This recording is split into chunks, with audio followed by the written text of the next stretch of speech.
আল্লাহ রাসূল চ্যালেঞ্জ করলো, হ্যাঁ তোমাদেরকে আমি চ্যালেঞ্জ করলাম, তোমরা এইরকম একটা কিতাব, এইরকম একটা কালাম তোমরা নিজেরা লেখো, লেখে প্রমাণ হয়ে যাবে আসলে তোমরা সত্যবাদী নাকি তোমরা মিথ্যাবাদী। আবু জাহেল চিন্তা করলো, না কোনো কমে আমরা মিথ্যাবাদী না। এইরকম সমস্ত মানুষদেরকে মক্কার বুকে এলান জানায় দেওয়া হলো যে তোমরা সকলে অমুক দিনে অমুক তারিখে সকাল 10টা থেকে 12টা পর্যন্ত একটা প্রোগ্রাম হবে, তোমাদের দেখার জন্য দাওয়াত রইল। আর প্রচার করছে কি, আব্দুল্লাহর বেটা মুহাম্মদ মিথ্যাবাদী, সে যেই রকম কোরআন যেই রকম কথাগুলো লিখতেছেন ওই রকম কিতাব ওই রকম কবিতা আমরা রচনা করতে পারি। জোরে কর নাউজুবিল্লাহ। ওই রকম কবিতা আমরাও লিখতে পারি, কিন্তু মূলত ও কেন ওর বাপের বাপের বাপের দাদার দাদার দাদা আসলেও কোনোদিনই সম্ভব না। কারণ এটা মুহাম্মাদের কোরআন না, মুহাম্মাদের কথা না, এটা স্বয়ং আল্লাহ রাব্বুল আলামিনের কথা। মানুষ চেষ্টা করে এর বিরোধিতা করে একে কখনোই ধ্বংস করতে পারবে না, একে কখনোই নষ্ট করতে পারবে না। কারণ আল্লাহ পাক রব্বুল আলামিন এর জিম্মাদারি স্বয়ং আল্লাহ তাআলা নিয়েছেন। জোরে কান সুবহানাল্লাহ। আল্লাহ পাক রব্বুল আলামিন পবিত্র কালামুল্লাহ শরীফের মধ্যে বলেন, ইন্না নাহনু নাযালনা যিকরা ওয়া ইন্না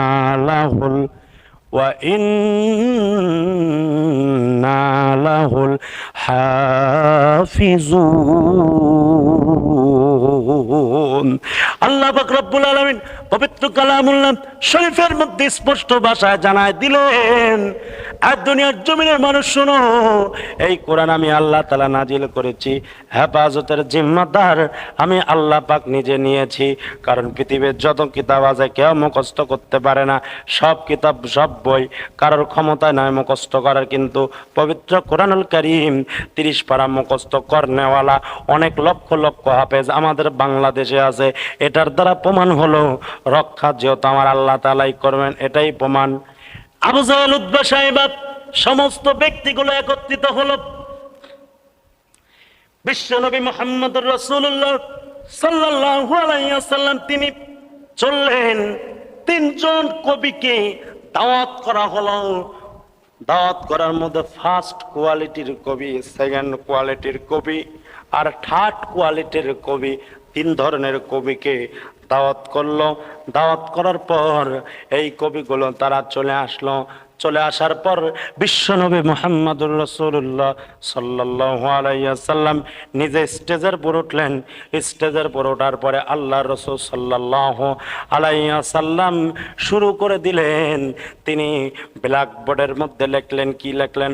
কুল হু আল্লাহু আহাদ আল্লাহুস সামাদ লাম ইয়ালিদ ওয়া লাম ইউলাদ ওয়া লাম ইয়াকুল লাহু কুফুয়ান আহাদ। মিল আছে না নাই? আপনারা দেখেন তো একটার সাথে একটা মিল আছে না নাই? কুল হু আল্লাহু আহাদ। দ্বিতীয় আয়াত আল্লাহুস সামাদ। তৃতীয় আয়াত লাম ইয়ালিদ ওয়া লাম ইউলাদ।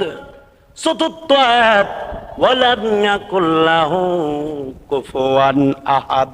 আল্লাহ তাআলার পরিচয় পত্র নিয়ে একটা আয়াত আল্লাহ পাক রব্বুল আলামিন নিজেই নাজিল করেছেন। এই আয়াতের নাম হলো সূরাতুল ইখলাস। ইখলাস আল্লাহ পাক রব্বুল আলামিন নাজিল করেছেন।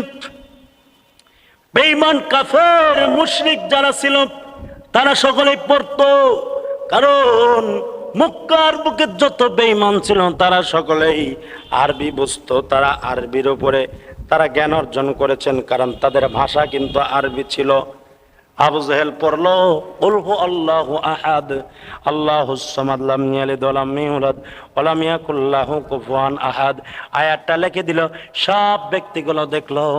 এবার 3 নাম্বার কবি অর্থাৎ থার্ড ক্লাসের যেই কবি, ওই কবিকে উঠা দেওয়া হলো, যাও তুমি এর নিচে তুমি বাক্যগুলো মিল রেখে আহাদের সঙ্গে মিল রেখে তারপরে যেটা হয় তুমি লেখো। থার্ড ক্লাসের কবি স্টেজের উপর উঠল। স্টেজের উপর ওঠার পর কবি লিখতেছে, পড়তেছে কুল হু আল্লাহু আহাদ আল্লাহুস সামাদ লাম ইয়ালিদ ওয়া লাম ইউলাদ ওয়া লাম ইয়াকুল লাহু কুফুয়ান আহাদ। পরে লেখে আবার মুছে, আবার পড়ে, আবার লেখে, আবার মুছে, আবার পড়ে, আবার লেখে, আবার মুছে। এরকম ভাবে চলতে চলতে প্রায় 1/2 ঘন্টা সময় চলে গেল। এরপর সে পারলো না, জায়গায় থেকে সে নেমে আসলো। জায়গায় থেকে সে নেমে আসার পর এবার সেকেন্ড পর্যায়ে যেই কবি, ওই কবিকে তুলে দেওয়া হলো। ওই কবি উঠলো, ওঠার পরে বারবার পড়তেছে, আবার লিখতেছে, আবার মুছতেছে, আবার পরে কুল হু আল্লাহু আহাদ আল্লাহুস সামাদ লাম ইয়ালিদ ওয়া লাম ইউলাদ ওয়া লাম ইয়াকুল লাহু কুফুয়ান আহাদ। আবার পরে, আবার লেখে, আবার পরে, আবার লেখে, আবার মুছে। এইরকম চলতে চলতে আবার প্রায় 1/2 ঘন্টা হয়ে গেল। না, কোনো কমে কাজ হয় না, মিলাইতে তো পারি না। কবি ফেল হয়ে গেল। ফার্স্ট পর্যায়ে কবি এবার উঠে গেল। ফার্স্ট পর্যায়ে কবি ওঠার পর এবার কবি এবার বারবার পড়তেছে কুল হু আল্লাহু আহাদ আল্লাহুস সামাদ লাম ইয়ালিদ ওয়া লাম ইউলাদ ওয়া লাম ইয়াকুল লাহু কুফুয়ান আহাদ। আবার লেখে, আবার পড়ে, আবার মুছে, আবার পড়ে, আবার লেখে, আবার মুছে। এইরকম লিখতেছে, পড়তেছে, আবার মুছতেছে। এক পর্যায়ে ফার্স্ট কবি, যিনি 1 নম্বরের যে শ্রেষ্ঠ বড় কবি, উনিও চিন্তা করতেছেন, ওনার মাথার বেন আওলা ঝাওলা হয়ে যাচ্ছে। কারণ এটা কেমন করে বানানো হয়েছে, একসাথে মিল করে কোনো কথা তো বানানো সম্ভব না। কারণ আল্লাহ পাক রব্বুল আলামিন এমন ভাবে ওইটারে বানিয়েছেন। কারণ কুল হু আল্লাহু আহাদ আল্লাহুস সামাদ লাম ইয়ালিদ ওয়া লাম ইউলাদ ওয়া লাম ইয়াকুল লাহু কুফুয়ান আহাদ। সূরা ইখলাসের ওই জায়গায় সমষ্টি দিয়ে দিয়েছেন। কারণ মাথার যত বেন আছে, যত বেনওয়ালা আছে, যতই চেষ্টা করবে কোনো কমে মেলাইতে পারবে না। কারণ মেলাইতে যদি কেউ পারতো, আর এই বাক্য যদি কারো জানা থাকতো, তিনি আর কেউ নাই, তিনি হলেন একমাত্র আমারা আল্লাহ। জোরে কন্যা ভাই সুবহানাল্লাহ। চলে গেল।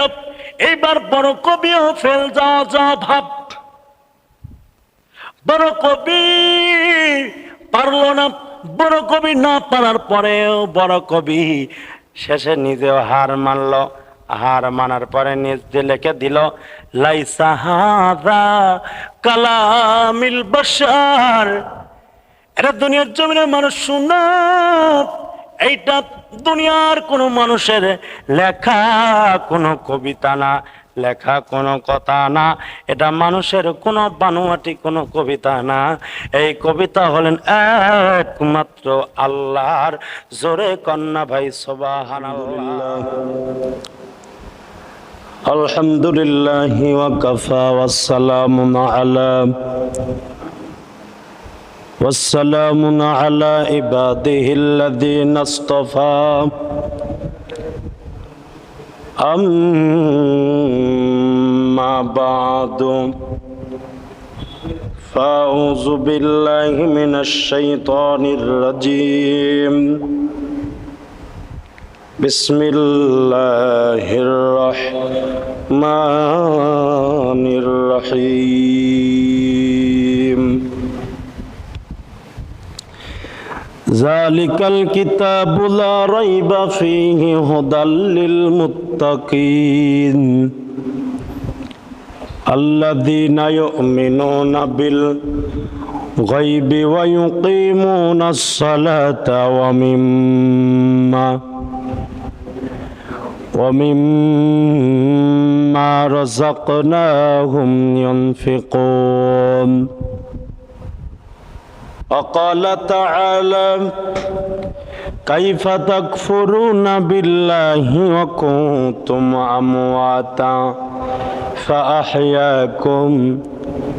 وقال تعالى وإن كنتم في ريب مما نزلنا على عبدنا فأتوا بسورة من مثله وادعوا أكن من دون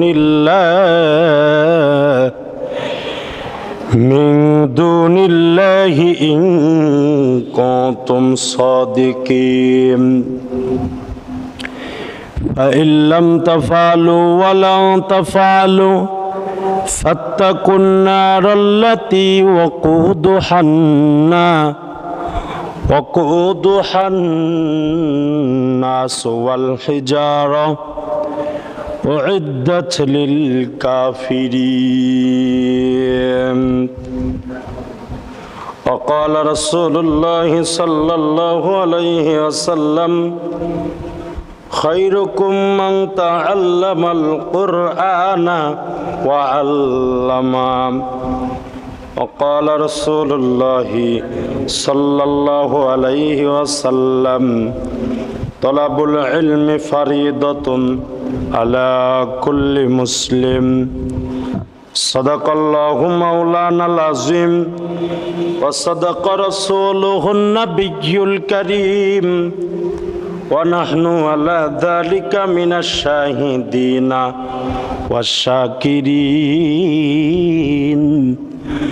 الحمد لله رب العالمين.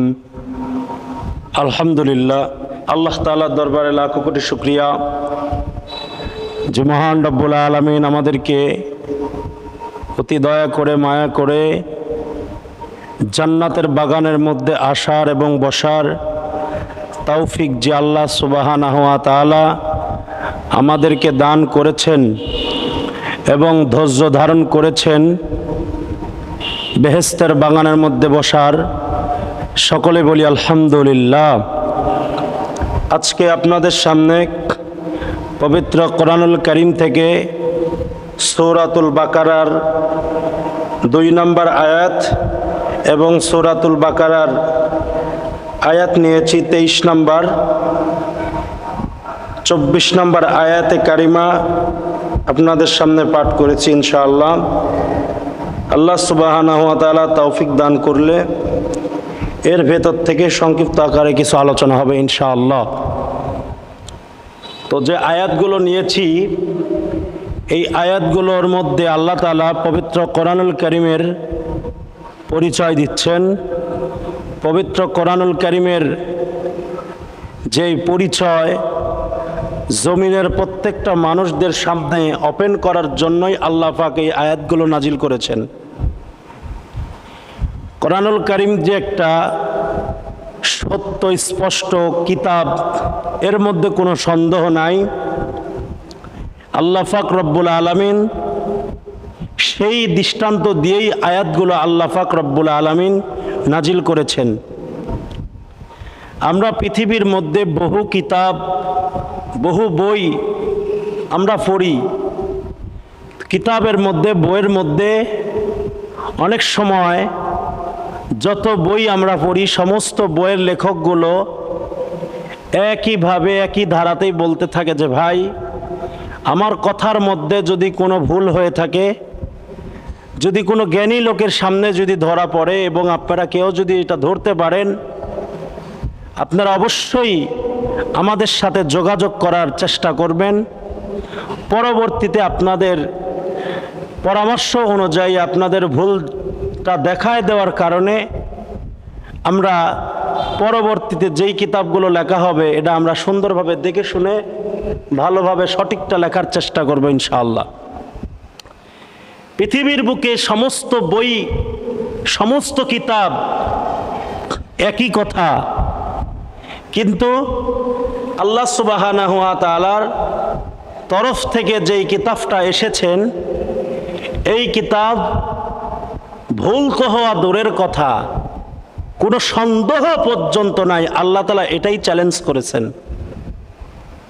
পৃথিবীর মানুষ দেখা যায় বেঈমান, নাফরমান, নাস্তিক, মুরতাদ অনেকেই আছে যারা পবিত্র কোরআনুল কারীম মানতে চায় না এবং পবিত্র কোরআনুল কারীম অনুযায়ী নিজের জীবনও চালাইতে চায় না।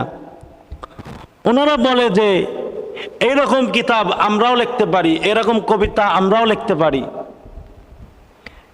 আল্লাহ পাক রব্বুল আলামিন বললেন যত চেষ্টা করবে তোমাদের চেষ্টা সব বিফল হয়ে যাবে, কিন্তু আমার কোরআনের মতো একটা কোরআন কেন, একটা শব্দ তোমরা তৈরি করতে পারবে না। সুবহানাল্লাহ। আল্লাহ পাক রব্বুল আলামিন এমন একটা চ্যালেঞ্জ করে দিয়েছেন এই পবিত্র কোরআনুল কারীমকে দিয়ে। আর কোরআনুল কারীম, এই কোরআনের আইন আমাদের সমাজে আজকালকে নেই। যদি আজকে আমাদের সবার সামনে, যদি সবার ডান প্রান্তে যদি কোরআনের আইন যদি থাকতো, তাহলে আজকে এত বিপদের মধ্যে মানুষ থাকতে পারতো না, মানুষ এত উল্টাপাল্টা চলতে পারতো না। বিরামহীন চলতেছে নামাজ না পড়ে, বিরামহীন চলতেছে সুন্নাতের পুরো আমল না করে, তারা রোজা রাখতেছে না। পবিত্র রমজান মাসে তারা সকলেই ওপেনে সিগারেট বেরি সমস্ত খাবার তারা চালায় যাচ্ছে, হোটেলের মধ্যে গিয়ে খাবার খাইতেছে। আসলে যদি ইসলামিক আইন যদি থাকতো, আর ইসলামের আইন অনুযায়ী যদি শাস্তির ব্যবস্থা যদি থাকতো, তাহলে এই এত বড় স্পর্ধা কারোর হতো না। যেমন ছোট্ট একটা উদাহরণ দিলে আপনারা বুঝবেন। সে উদাহরণটা হলো, বাংলাদেশের একটা আইন আছে। বাংলাদেশের আইন সরকারের একটা আইন। এই সরকারের আইন যেই আইনটা করেছে, এই আইনের বিরুদ্ধে যদি কেউ চলে, অবশ্যই তাকে শাস্তি ভোগ করতে হবে। যেমন একটা আইন আমাদের সমাজের মধ্যে বিগত 3-4 বছর আগে একটা আইন কায়েম হয়েছিল, সেটা হলো করোনা ভাইরাসের সময় মাস্কের একটা আইন। পুলিশ মামুরা লাঠি নিয়ে রাস্তাঘাটে যখন বের হইল, বের হওয়ার পরে বলল, মাস্ক যদি না পরো পাছার পর 10টা করে ডান্ডার বাড়ি হবে, 500 টাকা করে জরিমানা হবে, 2 মাসে জেল হবে। ওরা চিন্তা করলো মাস্কের দাম হলো 20 টাকা, এই 20 টাকা মাস্কের জন্য এত কিছু। খালি একটু সংসদে একটু মাইক নিয়ে খালি একটু বলে দিয়েছে, বলার সাথে সাথে গোটা বাংলাদেশে এই আইনটা কায়েম হয়ে গেল যে মাস্ক না পরলে বড় বিপদ, বড় বিপদের সম্মুখীন হতে হবে। আর মাস্ক যদি না পরি অবশ্যই পুলিশেরা শাস্তি দিবে, জেল জরিমানা হবে। এই ভয়ে তারা মাস্ক যদি নাও পরে, অগত্য মাস্ক পকেটে করে নিয়ে ঘুরতো, পুলিশ দেখলে মাস্ক পরতো। তাহলে মাস্কের আইন যদি একটা কথার বিনিময়ে যদি হয়, আজকে যদি সংসদে যদি একবার যদি বলে দেয় যে নামাজ পড়তে হবে, নামাজ না পড়লে তোমার অক্তে প্রতি 500 টাকা জরিমানা, আর যদি না পড়ো 5টা করে লাঠির বাড়ি আর 5 মাসের জেল। আল্লাহর কসম করে বলি, যারা বালেক 10 বছর বয়স হওয়ার আগের থেকেই বাপ মা বলবে যে আর দেরি করা যাবে না, তাড়াতাড়ি সকলে মসজিদে যাই, নামাজের জন্য নামাজ পড়তে হবে। এই আইনটা যদি করে, মানুষের বেন তো আর ঠিক থাকবে না।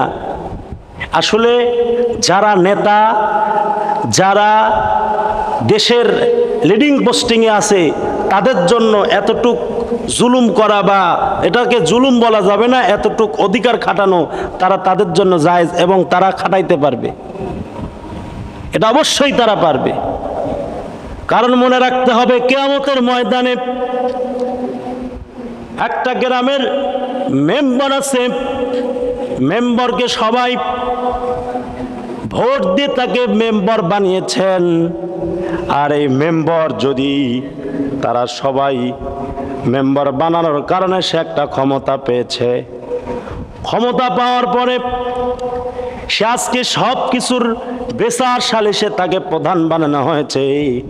সে একটা রায় দিলে সমস্ত মানুষ সবাই শুনে যে না, মেম্বার সাহেব এই কথাটা শুনেছে, এই কথাটা বলেছে, না মানলে অবশ্যই শাস্তি হবে। এমন কথা যখন সবার সামনে যখন ওপেন করে দেয়, সমস্ত লোক এক দ্বিধায় সব কথাগুলো মেনে নেয়। তেমনি ভাবে মেম্বারকে কিয়ামতের ময়দানে ধোয়া হবে, ডাক দিয়ে বলবে, কিরে তুই জমক ভোটে তুই নির্বাচন হয়েছিস, তুই মেম্বার হয়েছিস, তোর কথা সবাই শুনছে, কিন্তু তুই নামাজের কথা কেন বলিস নাই? কিয়ামতের ময়দানে ওই মেম্বরের হিসাব দিয়ে তারপরে জান্নাতে যেতে হবে। আর মেম্বার যদি একটু আইন জারি করে, চেয়ারম্যান যদি একটু আইন জারি করে, এমপি যদি একটু আইন জারি করে, মন্ত্রী যদি একটু আইন জারি করে, প্রধানমন্ত্রী যদি একটু আইন জারি করে, কিয়ামতের ময়দানে তাদেরকে ধরা হবে না, বরঞ্চ 100% আল্লাহ পাক তাদেরকে বাহবা দিবেন। কারণ তারা ইসলামের জন্য আইন জারি করেছেন, আর ইসলামের জন্য আইন জারি করা সম্পূর্ণ জায়েজ। আর যারা করবে তারা কিয়ামতের ময়দানে আরশে আজিমের নিচে 6 শ্রেণীর লোক স্থান পাবে, তার মধ্যে একজন। জোরে কন্যা ভাই সুবহানাল্লাহ। ওই এক শ্রেণী লোক সর্বপ্রথম যারা ইসলাম কায়েমের জন্য, নামাজ প্রতিষ্ঠিত করার জন্য মানুষদেরকে আইন করে নামাজ পড়িয়েছেন, যে নামাজ পড়তে হবে, আল্লাহর ইবাদত বন্দেগী আদায় করতে হবে, এই আইনগুলো জারি করেছেন, ওই নেক ব্যক্তি আরশে আজিমের নিচে স্থান পাবে। এখন প্রশ্ন হতে পারে, আমার বাড়ির প্রধানমন্ত্রী আমি, এটা সত্য, আমার বাড়ির প্রধানমন্ত্রী আমি কেমন? আমার ছেলেকে যদি আমি বলি নামাজ পড়তে হবে, আমার ছেলে শুনতে বাধ্য। আমার মেয়েকে যদি বলি পর্দা করতে হবে, আমার মেয়ে পর্দা মানতে বাধ্য। আমার স্ত্রীকে যদি বলি অজু ছাড়া ভাত রান্না করা যাবে না, আমার স্ত্রী আমার কথা শুনতে বাধ্য। হ্যাঁ, আবার ওইসব স্ত্রীর কথা আবার স্ত্রীরা শোনে না। কেন শোনে না? কারণ স্ত্রীর বাড়ির থেকে তো 10 লাখ টাকা সুন্নাতে যৌতুক খাওয়া দিয়েছে, যৌতুক খাওয়ার কারণে ওই বউগুলো কথা শোনে না। আমরা তো আজকে যৌতুকগুলোকে সুন্নাত মনে করে নিয়েছি, হারাম মনে করি না। হারাম যদি মনে করতাম তাহলে আমরা কেউ যৌতুক খাইতাম না। যৌতুক যারা খাবে ওই সমস্ত ব্যক্তিদের বউ কখনোই কথা শুনবে না, স্পষ্ট কথা। যৌতুক সম্পূর্ণরূপে হারাম। ইসলামের আইন যদি থাকতো যৌতুক চলতো না। ইসলামের আইন হলো মহারণা দিয়ে, মহারণা পুরা শোধ করে এরপরে তুমি বিবাহ করো। আর যদি না পারো তাহলে দড়ি দিয়ে বাঁধতে বসে থাকো, যে আগে টাকা পয়সা আগে অর্জন করো, অর্জন করার পরে এরপরে বিয়ের ধান্দা করো। টাকা নাই, পয়সা নাই, তুমি মহারণা, তুমি সেইভাবে বাঁধো, বাঁধার পরে তুমি বিবাহ করো। ইসলাম বলে এইটা। ইসলাম কখনো যৌতুকের কথা বলে না, যৌতুকের কথা কখনোই বলে না। আমাদের সমাজের মধ্যে আজকে তো ইসলাম না থাকার কারণে, কোরআনের আইন না থাকার কারণে আমাদের ছেলেদের পাওয়ার দিন দিন মারতেছে। কয় দিন দিন কেমন করে বাড়তেছে? হ্যার বাপ ভ্যান চালায় খায়, এবার ডাক দিয়ে কয় হে তো বড় অ্যান্ড্রয়েড ফোন নিয়ে ঘুরে। কিন্তু তোর বাপ ভ্যান চালায় খায়, তে তুই অ্যান্ড্রয়েড ফোন নিয়ে ঘুরিস কি করে? কয় হুজুর অ্যান্ড্রয়েড ফোন নিয়ে ঘুরবো না। আমার কয়েকদিন আগে এক মেয়ের বাপ আমার দাম 1.5 লাখ টাকা কইছে, 1.5 লাখ টাকা কইছে। এরপরে এসে দেখলাম 2 লাখ কয়। ধীরে ধীরে ধীরে ধীরে দাম বাড়তেছে। আমি চিন্তা করতেছি আরো 2-4 বছর দেখি আমার দাম আরো বাড়ে কিনা। করছে কে রে, তুই কি কুরবানির আয়রা গরু রে যে তোর দাম খালি দিন দিন বাড়তেছে? ইসলামের আইন যদি থাকতো, কোরআনের শাসন যদি থাকতো, কোনো সময় কোনো টাইমে মানুষের, মহিলাদের দাম কমতো না আর পুরুষের দাম বাড়তো না। পর্দা যদি থাকে, আল্লাহ পাক রব্বুল আলামিন পবিত্র কালামুল্লাহ শরীফের মধ্যে বলেন ওয়াকারনা ফি বুয়ুতিকুন্না ওয়ালা তাবাররাজনা তাবাররুজাল জাহিলিয়াতিল উলা। আল্লাহ পাক রব্বুল আলামিন বললেন, ও দুনিয়ার নারীরা, তোমরা জাহিলি যুগের নারীদের মতো নিজের রূপ যৌবন সৌন্দর্য প্রদর্শন করে রাস্তাঘাটে বের হয় না। রাস্তাঘাটে বের হওয়ার যদি একান্ত দরকার হয়, প্রয়োজন হয়, তোমরা হিজাব নিয়ে, বোরকা নিয়ে তোমরা বের হও। আল্লাহ পাক রব্বুল আলামিন এইটা অর্ডার করেছেন, হিজাব নিয়ে তোমরা বের হও, হিজাব ছাড়া বের হয় না। কারণ হেজাব ছাড়া যদি বের হয়, ওর দিকে বিভিন্ন পোকাটি ছেলে পেলেদের নজর লাগবে। তারা বিভিন্ন কায়দায় বিভিন্ন সময়ে তাদের খারাপ দৃষ্টিতে তারা তাকাবে। কারণ একটা উদাহরণ দিলে স্পষ্ট বুঝবেন। উদাহরণটা হলো, একটা লোক বাজারে কলা বেচতেছে। কলা বেচার সময় ব্যক্তি এবার ডাক কয় ভাই আমার কলার হালি হলো 20 টাকা হালি, কেউ যদি নাও তাহলে অবশ্যই তোমাদেরকে আমি 2টা করে হাদিয়া দিব, আরো বাড়ায় দিব, অর্থাৎ 20 টাকা 6টা কলা দিব। কেউ নেয় না। হঠাৎ করে একটা যুবক এসে ডাক কয় চাচা আপনি কলা বিক্রি করতেছেন? কয় হয়। কয় কলা কি বিক্রি হয় না? কয় না হইতেছে না বাবা। কয় তাহলে একটা কাজ করেন, ওই কলাগুলো সেলার পরে আপনি ঢাকির মধ্যে রাখেন, তাহলে মানুষ কলার উয়াগুলো দেখে সবাই এমনি এমনি কিনে নিয়ে যাবে, সেলার তো আর কোনো কষ্ট হবে না।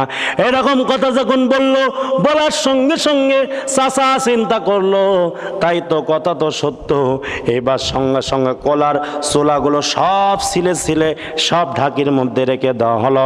ঢাকির মধ্যে রেখে দেওয়ার পর কিছুক্ষণ পর দেখা যায় বিভিন্ন ধরনের মাছি আসতেছে, বিদেশি মাছি, বাংলাদেশি মাছি, ভারতের মাছি, বিভিন্ন দেশের মাছি। আবার আমাদের বাংলা ভাষায় একটা মাছির নাম আছে হলো গুইয়া মাছি। এই মাছিগুলো আসতেছে, মাছির অত্যাচারে তো আর কোলাকে বাঁচানো যায় না, গামছা দিয়ে বাড়াবাড়ি শুরু করতেছে।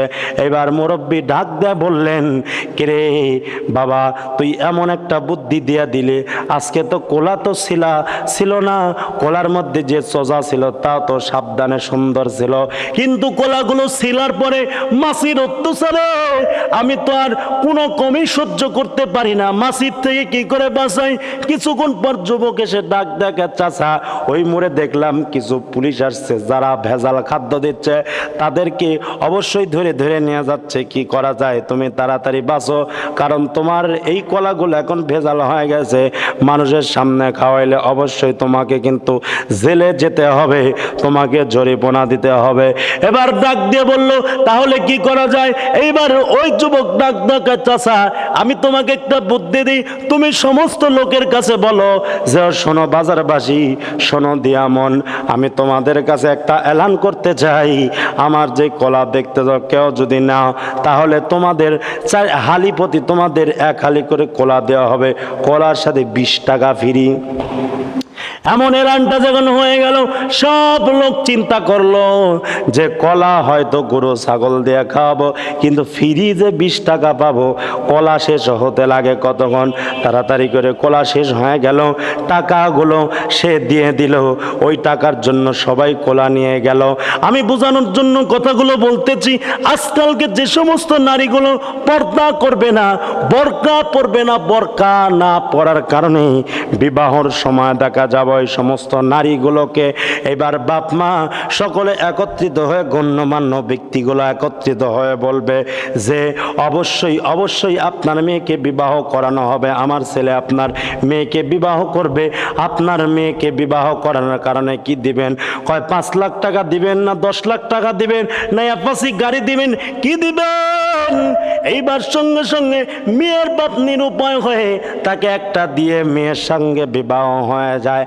ও মোমেন ভাই, আর যদি কলার মতো শিলা না হইয়া বোরকা পরা যদি মেয়ে যদি হয়, দেখা যাবে যুবক, যতগুলো যুবক আছে তারা উল্টাপাল্টা কোনো কথাবার্তা বলবে না, বরঞ্চ বিবাহর সময় তারা 5 লাখ টাকা দিয়ে মোহর দিয়ে মেয়েকে বিবাহ করবে। পর্দা মানলে সম্মান দান করেন আমার আল্লাহ, জোরে কন্যা ভাই সুবহানাল্লাহ। তাহলে কোরআনের আইন যদি থাকতো কখনোই কোনো সময় মানুষ উল্টাপাল্টা চলতে পারতো না, মানুষের দাম কমতো না।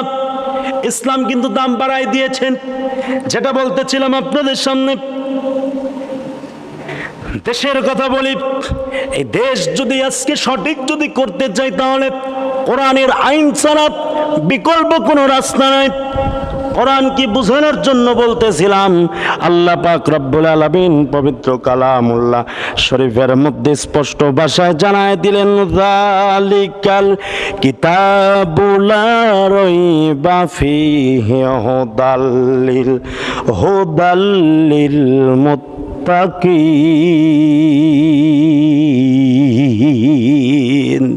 আল্লাহ পাক রব্বুল আলামিন পবিত্র কালামুল্লাহ শরীফের মধ্যে স্পষ্ট ভাষায় জানায় দিলেন, ও এমন একটা কিতাব যাহার মধ্যে কোনো সন্দেহ নাই, কোনো ভুল নাই, কোনো ত্রুটি নাই।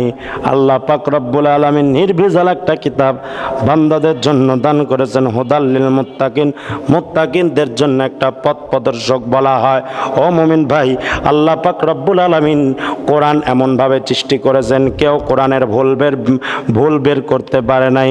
কোরআন যে একটা সত্য একটা কিতাব, এর মধ্যে কোনো সন্দেহ নাই।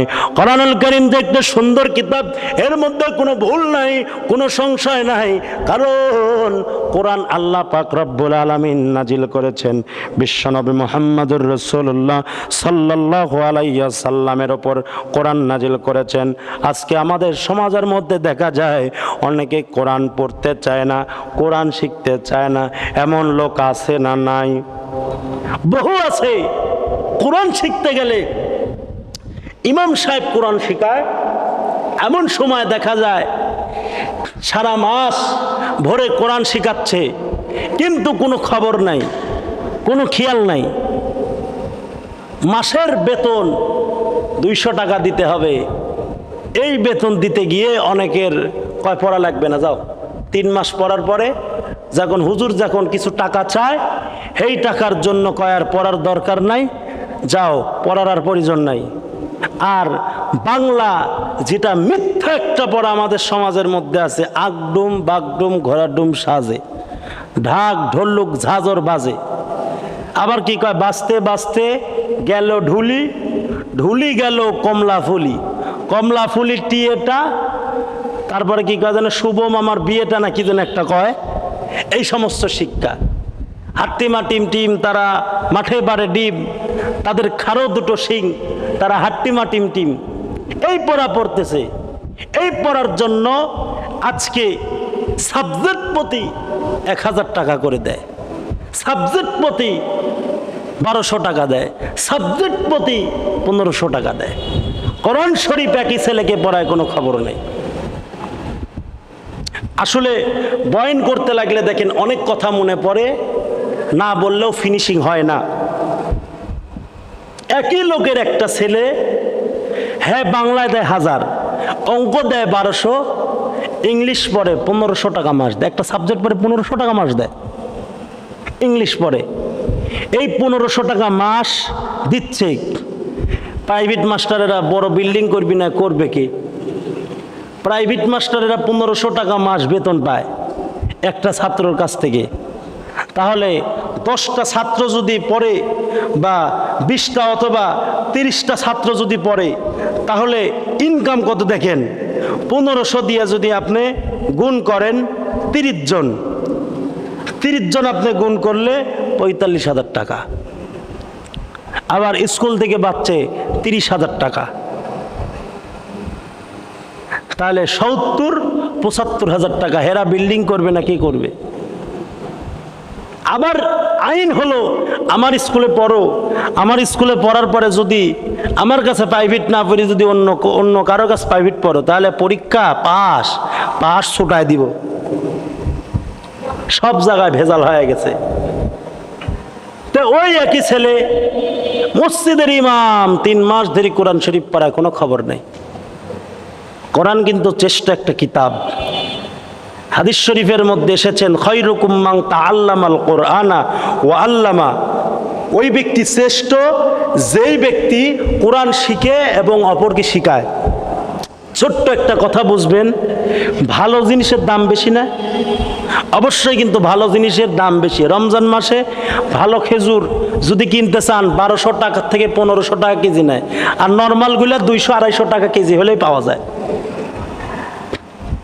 কেন? রমজান মাস পবিত্র মাস, সেই মাসে ভালোটা 250 টাকা করে দেওয়া যেত না?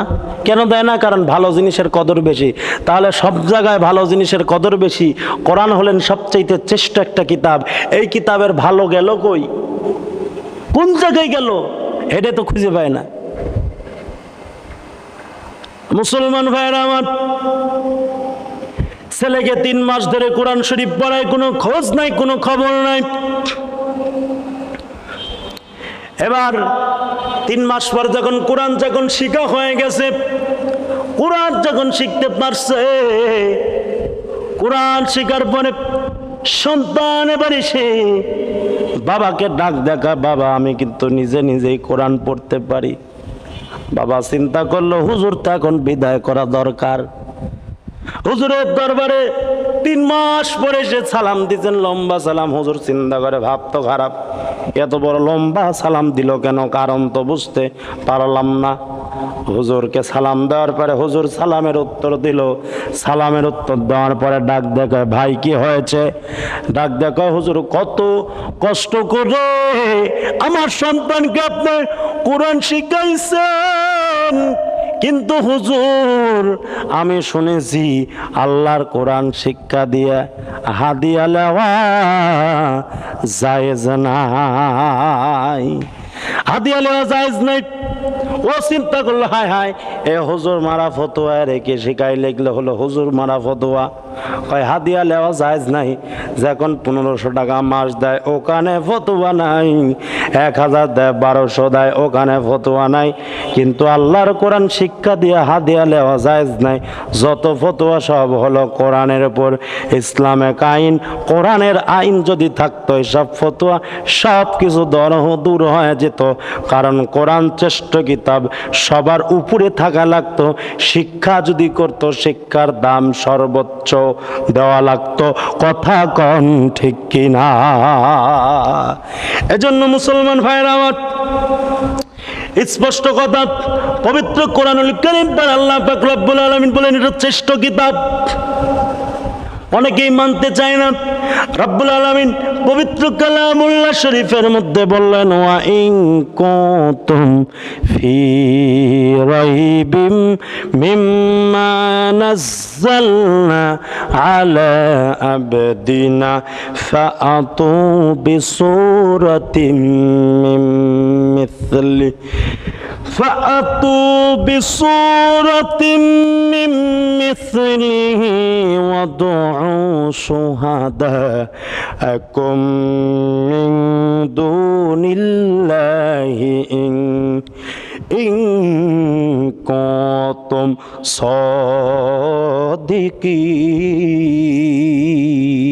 صادقين। সূরা বাকারা আয়াত নম্বর 23 নম্বর আয়াত, কোরআন শরীফের 2 নম্বর সূরার 23 নম্বর আয়াত।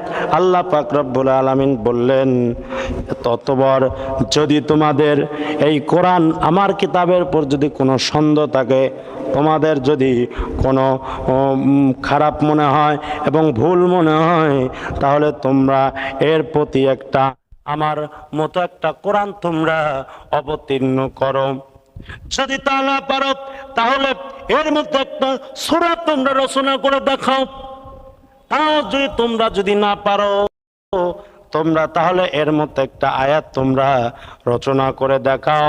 তোমরা তোমার যত বন্ধু, যত সাহায্যকারী আছে সবাইকে তোমরা না, শুধু একমাত্র আল্লাহ তাআলাকে ছাড়া সবাইকে নিতে বলতেছি, কিন্তু আল্লাহ তাআলা তোমাদের সাহায্যকারী হবে না। সাবধান সাবধান। তাছাড়া তোমাদের যত বন্ধু আছে, যত সাহায্যকারী আছে, তাদের সহকারে আমার মতো একটা কোরআন তোমরা একটা সূরা হলেও তোমরা রচনা করে দেখাও, যদি তোমরা সত্যবাদী হও। আর যদি না পারো, আল্লাহ তাআলা বললেন, ফা ইল্লাম তাফআলু ওয়া লা তাফআলু فاتقوا النار التي وقودها الناس والحجارة أعدت للكافرين। সূরা বাকারা আয়াত নম্বর 24। আল্লাহ পাক রব্বুল আলামিন পবিত্র কালামুল্লাহ শরীফের মধ্যে বলেন, আর যদি তা না পারো, অবশ্যই তোমরা কখনোই তা পারবে না। আল্লাহ পাক রব্বুল আলামিন বলেন, যদি না পারো তা তো অবশ্যই কখনোই তোমরা পারবে না। আল্লাহ পাক রব্বুল আলামিন বলেন, তাহলে তোমরা দুজকের আগুন থেকে রক্ষা পাওয়ার চেষ্টা করো, যার জ্বলনীয় হবে মাংস পাথর। আল্লাহ পাক রব্বুল আলামিন সেটা কাফেরদের জন্য সৃষ্টি করেছেন। কখনো পারবে না, কারণ মনে রাখতে হবে। এবার একটা হাদিস শুনেন। আল্লাহর রাসূল সাল্লাল্লাহু আলাইহি ওয়াসাল্লাম কোরআনের জন্য কত মুজাহাদা করেছেন। বেঈমান চিন্তা করছে কোরআনকে কেমন করে বন্ধ করে দেওয়া যায়। কিন্তু বেঈমানেরা কখনো কোরআনকে শেষ করতে পারে নাই। বেঈমানেরা উল্টা পাল্টা কথা বলেছে, এরপরেও কোরআন থেকে মানুষদের দিমাগ কখনো ফিরাইতে পারে নাই, কারণ তারা অপচার করেছেন, উল্টা পাল্টা বদনাম দিয়েছেন। এরপরেও তারা কখনো কোরআন থেকে মানুষদেরকে সরাইতে পারে নাই। যেমন একটা বদনাম দিয়েছেন আল্লাহ পাক রব্বুল আলামিন বলেন, ওয়াকালাল্লাযীনা কাফারু লা তাসমাউ লিহাযাল কুরআনি ওয়ালগাউ ফীহি লাআল্লাকুম তাগলিমুন। আল্লাহ পাক রব্বুল আলামিন বলেন, লা তাসমাউ লিহাযাল কুরআন, কি শুনবে না? কোরআন শোনা যাবে না, কোরআন শুনতে দেওয়া হবে না। যেখানে কোরআনের কথা হয় ওই জায়গায় 100% ভর জারি করা হয়। আবু জাহেল, উতবা, সাহেবা তারা সর্বসময় চেষ্টা করে মুহাম্মাদের কোরআন কোনো কমে শোনা যাবে না। ওখানে পাগল মুহাম্মদ পাগলামি করতেছেন। আবু জাহেল, উতবা, সাহেবা তারা সব সময় জানে মুহাম্মদ যেই কোরআন পড়ে, যেই কোরআন শুনতেছে, যেই কোরআন যদি মানুষ শুনে সমস্ত মানুষ কোরআনের দিকে অগ্রসর হয়ে যাবে, সব আসল কথা জেনে যাবে। যার কারণে দুর্নাম দেওয়া হোক। কয় কি দুর্নাম? কয় সেই জায়গায় পাগল মুহাম্মদ পাগলামি করতেছে, আর এই পাগলের কাছে যে গেছে সে আখিরাতের পাগল হয়ে গেছে। জোরে কন্যা ভাই সুবহানাল্লাহ। আখিরাতের পাগল হয়ে গেছে সে। বাধা দিয়ে কোনো চেষ্টা করে, বাধা দিয়ে চেষ্টা করে কোনো কাজ হয় নাই, কারণ পবিত্র কোরআনুল কারীম সত্যের একটা মাপকাঠি। কারণ দেখেন বিশ্বনবী মুহাম্মদুর রাসূলুল্লাহ সাল্লাল্লাহু আলাইহি ওয়াসাল্লাম কেমন সত্যবাদী, দুইটা প্রমাণ দিয়ে আমি আপনাদের সামনে আজকের বয়ান শেষ করে দেব। কয় একটা প্রমাণ হলো আবু জেহেল আর যত বড় বড় নেতা কাফের মুশরিক তারা সর্বসময় আল্লাহর রাসূল সাল্লাল্লাহু আলাইহি ওয়াসাল্লামকে বড় কবি বলে তারা ডাকে, তাকে সকলে সাহিত্যিক বলে ডাকে। এবার ডাক দেয়া কয়, তুমি যেই কবিতাগুলো লিখেছ, আঁকিয়েছ, এই কবিতাগুলো আমরাও আঁকাইতে পারি, আমরাও লিখতে পারি। সবাই চেষ্টা করে দেখো। আল্লাহ রাসূল চ্যালেঞ্জ করলো, হ্যাঁ তোমাদেরকে আমি চ্যালেঞ্জ করলাম, তোমরা এইরকম একটা কিতাব, এইরকম একটা কালাম তোমরা নিজেরা লেখো, লেখে প্রমাণ হয়ে যাবে আসলে তোমরা সত্যবাদী নাকি তোমরা মিথ্যাবাদী। আবু জেহেল চিন্তা করলো, না কোনো কমে আমরা মিথ্যাবাদী না।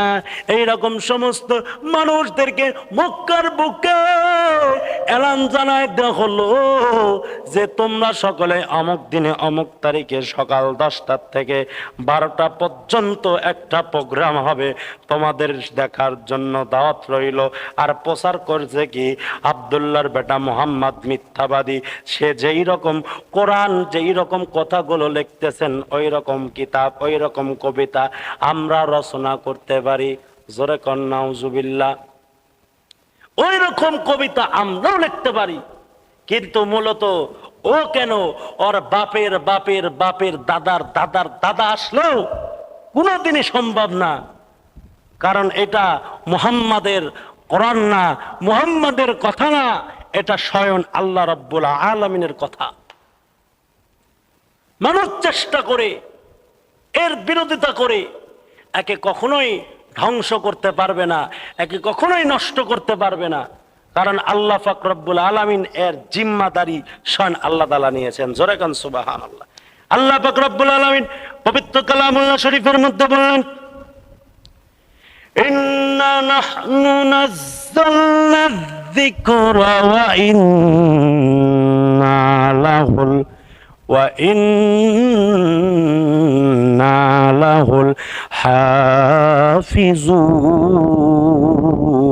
হাফিজুন। আল্লাহ পাক রব্বুল আলামিন পবিত্র কালামুল্লাহ শরীফের মধ্যে স্পষ্ট ভাষায় জানায় দিলেন, আর দুনিয়ার জমিনের মানুষ শোনো, এই কোরআন আমি আল্লাহ তাআলা নাজিল করেছি, হেফাজতের জিম্মাদার আমি আল্লাহ পাক নিজে নিয়েছি। কারণ পৃথিবীর যত কিতাব আছে কেউ মুখস্থ করতে পারে না, সব কিতাব সব বই কারোর ক্ষমতা নয় মুখস্থ করার, কিন্তু পবিত্র কোরআনুল কারীম 30 পারা মুখস্থ করনেওয়ালা অনেক লক্ষ লক্ষ হাফেজ আমাদের বাংলাদেশে আছে। এটার দ্বারা প্রমাণ হলো রক্ষা যেহেতু আমার আল্লাহ তাআলাই করবেন, এটাই প্রমাণ। আবু জাহেল, উতবা, সাইবা সমস্ত ব্যক্তিগুলো একত্রিত হলো। বিশ্বনবী মুহাম্মদুর রাসূলুল্লাহ সাল্লাল্লাহু আলাইহি ওয়াসাল্লাম তিনি চললেন, 3 জন কবিকে দাওয়াত করা হলো। দাওয়াত করার মধ্যে ফার্স্ট কোয়ালিটির কবি, সেকেন্ড কোয়ালিটির কবি আর থার্ড কোয়ালিটির কবি, 3 ধরনের কবিকে দাওয়াত করলো। দাওয়াত করার পর এই কবিগুলো তারা চলে আসলো। চলে আসার পর বিশ্বনবী মুহাম্মদুর রাসূলুল্লাহ সাল্লাল্লাহু আলাইহি ওয়াসাল্লাম নিজে স্টেজের উপর উঠলেন। স্টেজের উপর ওঠার পরে আল্লাহর রাসূল সাল্লাল্লাহু আলাইহি ওয়াসাল্লাম শুরু করে দিলেন। তিনি ব্ল্যাকবোর্ডের মধ্যে লিখলেন, কি লিখলেন? কুল হু আল্লাহু আহাদ আল্লাহুস সামাদ লাম ইয়ালিদ ওয়া লাম ইউলাদ ওয়া লাম ইয়াকুল লাহু কুফুয়ান আহাদ। মিল আছে না নাই? আপনারা দেখেন তো একটার সাথে একটা মিল আছে না নাই? কুল হু আল্লাহু আহাদ। দ্বিতীয় আয়াত আল্লাহুস সামাদ। তৃতীয় আয়াত লাম ইয়ালিদ ওয়া লাম ইউলাদ। চতুর্থ আয়াত ওয়া লাম ইয়াকুল লাহু কুফুয়ান আহাদ। আল্লাহ তাআলার পরিচয় পত্র নিয়ে একটা আয়াত আল্লাহ পাক রব্বুল আলামিন নিজেই নাজিল করেছেন। এই আয়াতের নাম হলো সূরাতুল ইখলাস। ইখলাস আল্লাহ পাক রব্বুল আলামিন নাজিল করেছেন। বেঈমান কাফের মুশরিক যারা ছিল তারা সকলেই পড়তো, কারণ মক্কার বুকে যত বেঈমান ছিল তারা সকলেই আরবি বুঝতো। তারা আরবির উপরে তারা জ্ঞান অর্জন করেছেন, কারণ তাদের ভাষা কিন্তু আরবি ছিল। আবু জাহেল পড়লো কুল হু আল্লাহু আহাদ আল্লাহুস সামাদ লাম ইয়ালিদ ওয়া লাম ইউলাদ ওয়া লাম ইয়াকুল লাহু কুফুয়ান আহাদ। আয়াতটা লিখে দিল, সব ব্যক্তিগুলো দেখলো। এবার 3 নাম্বার কবি অর্থাৎ থার্ড ক্লাসের যেই কবি, ওই কবিকে উঠা দেওয়া হলো, যাও তুমি এর নিচে তুমি বাক্যগুলো মিল লিখে আহাদের সঙ্গে মিল রেখে তারপরে যেটা হয় তুমি লেখো। থার্ড ক্লাসের কবি স্টেজের উপর উঠল। স্টেজের উপর ওঠার পর কবি লিখতেছে, পড়তেছে কুল হু আল্লাহু আহাদ আল্লাহুস সামাদ লাম ইয়ালিদ ওয়া লাম ইউলাদ ওয়া লাম ইয়াকুল লাহু কুফুয়ান আহাদ। পরে লেখে, আবার মুছে, আবার পড়ে, আবার লেখে, আবার মুছে, আবার পড়ে, আবার লেখে, আবার মুছে। এরকম ভাবে চলতে চলতে প্রায় 1/2 ঘন্টা সময় চলে গেল। এরপর সে পারলো না, জায়গায় থেকে সে নেমে আসলো। জায়গায় থেকে সে নেমে আসার পর এবার সেকেন্ড পর্যায়ে যেই কবি, ওই কবিকে তুলে দেওয়া হলো।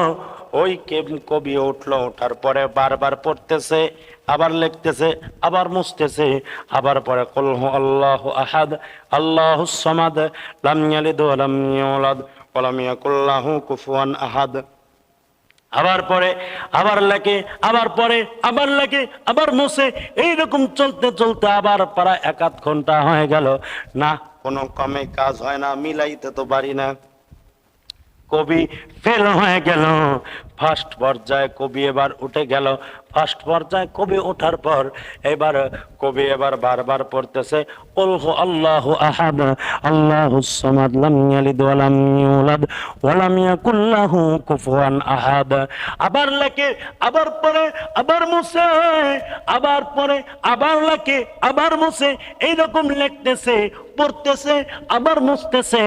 এক পর্যায়ে ফার্স্ট কবি যিনি 1 নম্বরের যে শ্রেষ্ঠ বড় কবি, উনিও চিন্তা করতেছেন ওনার মাথার বেন আওলা ঝাওলা হয়ে যাচ্ছে। কারণ এটা কেমন করে বানানো হয়েছে, এরশাদ তো মিল করে কোনো কথা তো বানানো সম্ভব না। কারণ আল্লাহ পাক রব্বুল আলামিন এমন ভাবে ওইটারে বানিয়েছেন।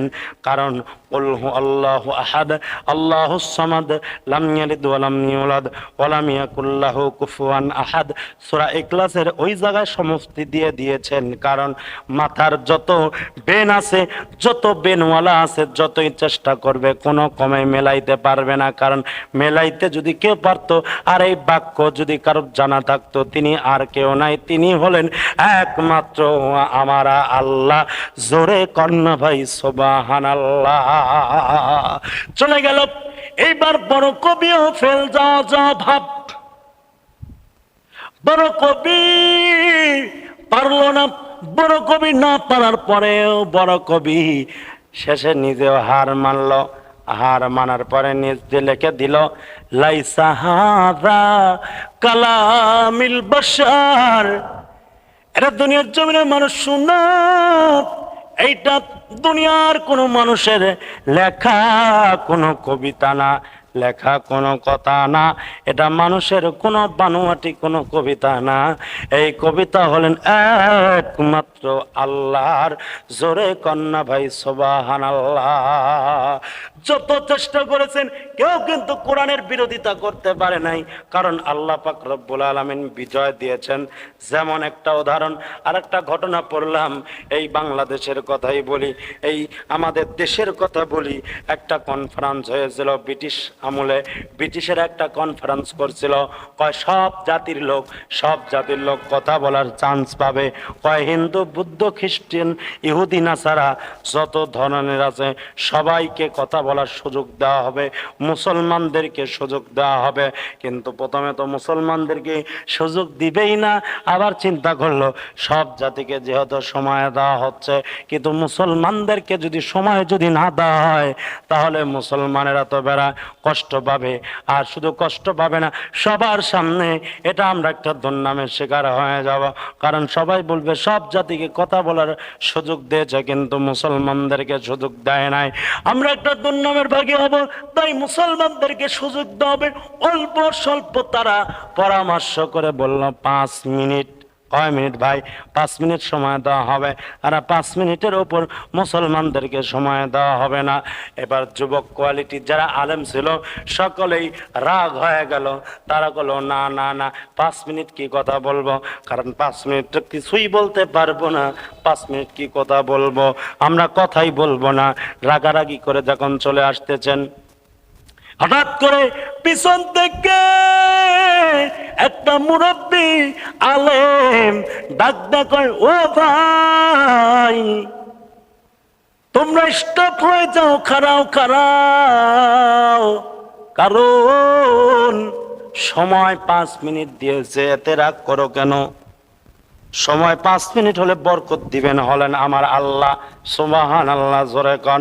সুতরাং তোমরা রাগ করিও না, মন খারাপ করিও না। 5 মিনিট সময় দিয়েছেন, এই 5 মিনিট আমরা কোনো কথাই বলবো না, কোনো কিছুই করব না। কয় তাহলে কি করা যায়?